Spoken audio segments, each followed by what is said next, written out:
So in this video, I'm going to be talking about the 5 things I've learned about human nature throughout my 27 or 28 years of living almost. And yeah, if you get any value, make sure to hit that subscribe button and comment below. Like the video and let me know what y'all think, because the views like that and comments like that really help the channel keep going.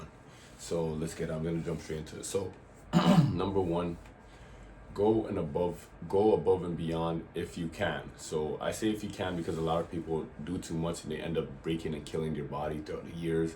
And quite frankly, a lot of these businesses and jobs don't give a damn about you or your body. They'll, as soon as you die, they'll hire someone next week, right? So go above and beyond if you can. So all the highest achievers I know, they usually find a problem in whatever business endeavor they're in, and they get a solution. I don't want to buzz in the background, so I'm gonna turn this off. But they find a problem and they give a solution. So the way they find these solutions is sometimes they work off the clock. Like sometimes they're home and they're trying to figure out these problems.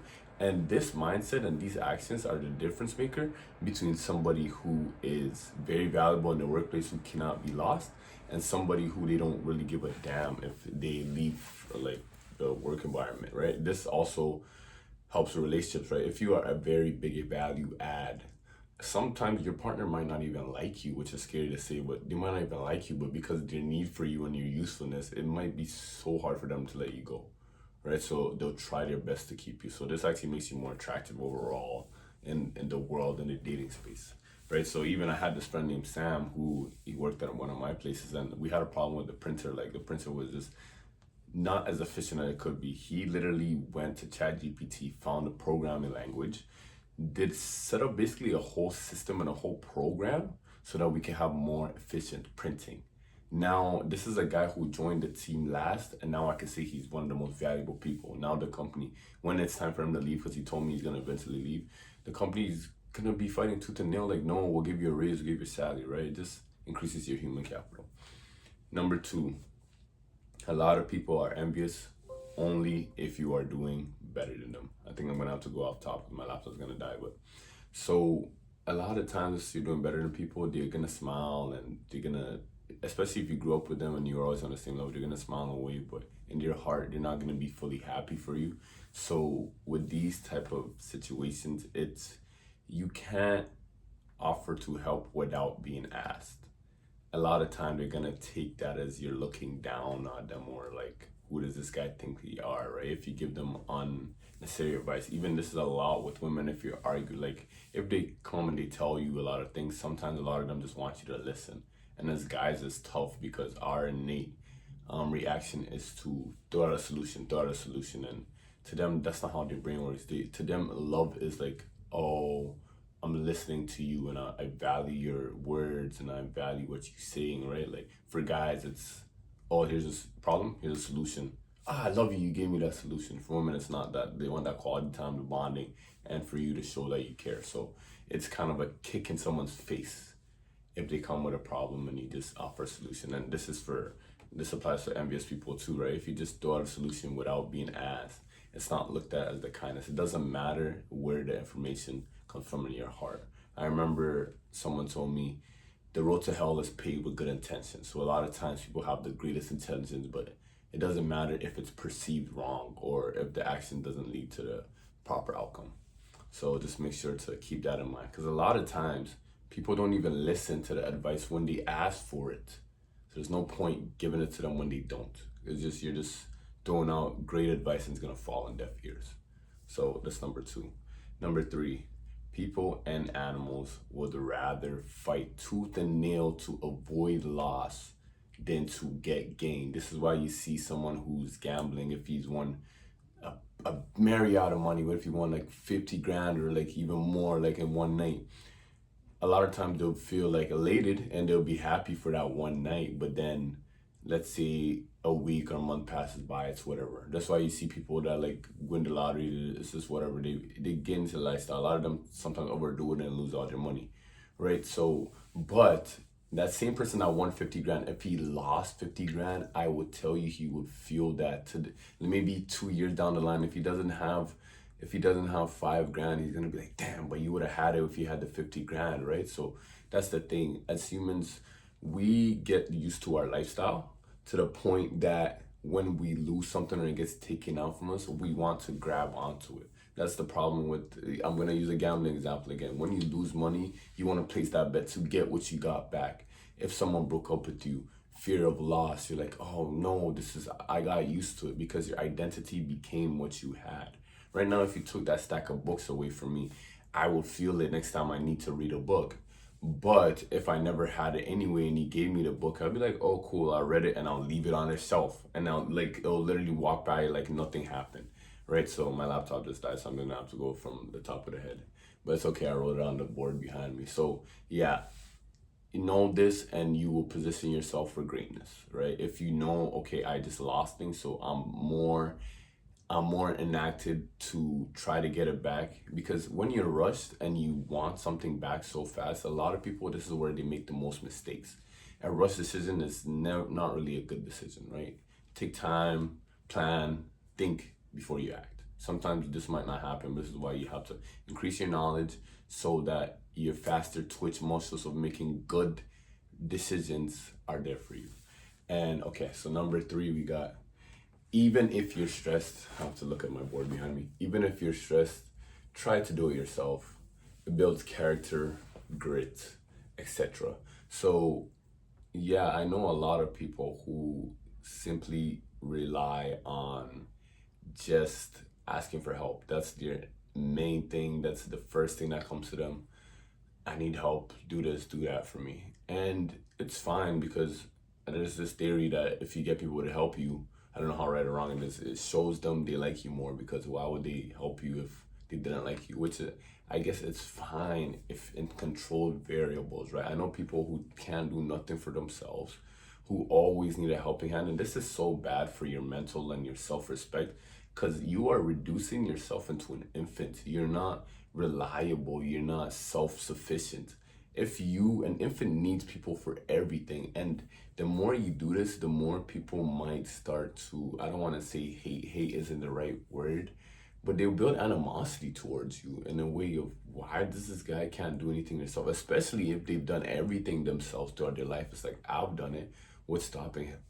So even if you're stressed, try to do it yourself. Like, obviously there's a plateau to this. If you really need help, it's more efficient to ask people. I'm just saying, don't overload it, don't overdo it. That's when the problem arises, right? So you want to be able to handle majority of your problems, and then whoever comes in to help you is kind of an addition, right? This is, and you can take this with a grain of salt if you have a business, because you're gonna need people. But granted though, the more people you have, you're paying them, so it's kind of a give and take relationship. You're not just taking, right? Because if I have a money pot and I said you can have money here and there, and I come back and it's empty, I'm most likely gonna be pissed. But if I come back and you took some money out and then there was interest, so you put some back, I'd be like, oh, awesome. It's a win-win situation.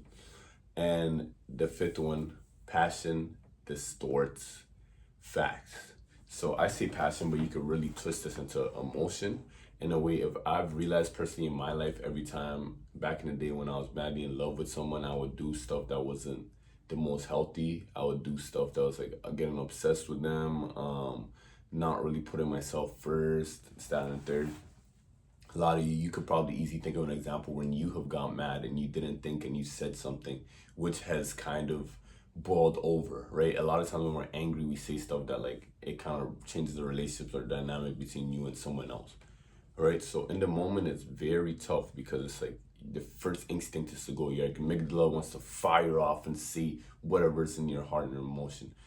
Even I've noticed when I'm super happy, this is not good. This has led to some mistakes, right? I've got super elated and let people slide with disrespect or saying this, that, and the third.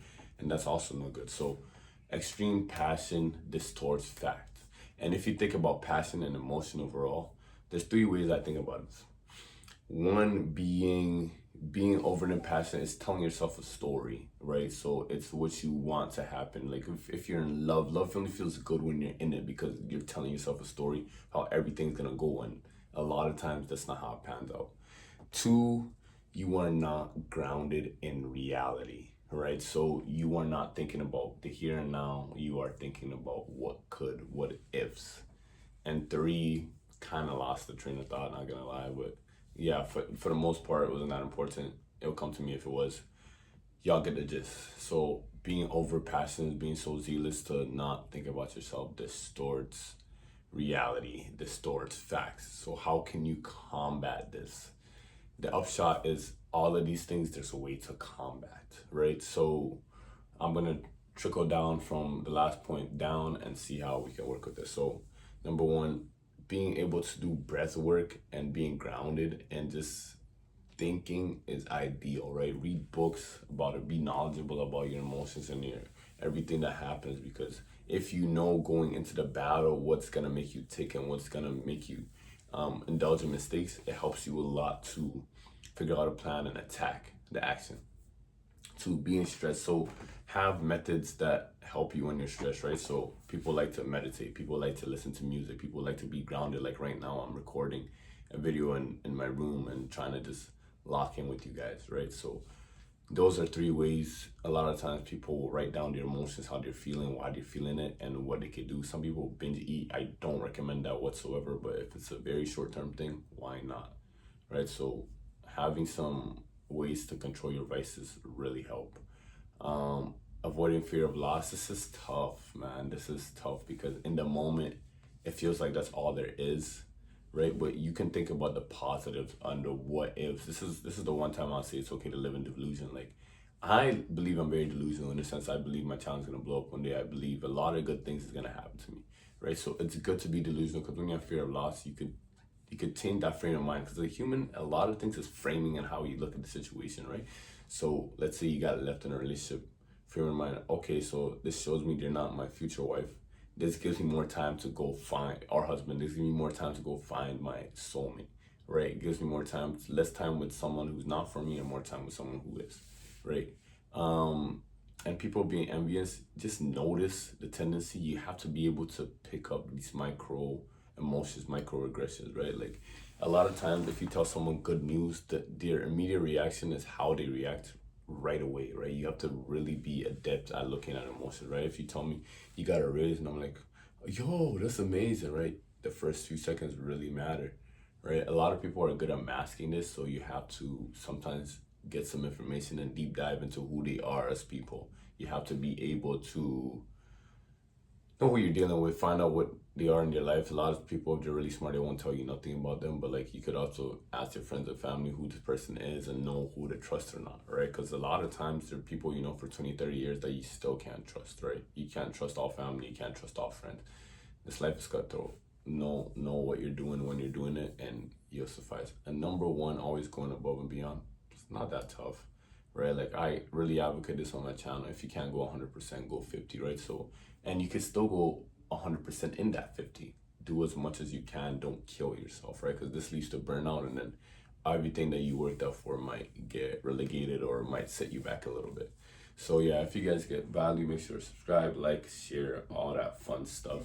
Let me know what you're thinking. If there's anything more you want me to talk about, let me know in the comments. And I am gonna sign out later.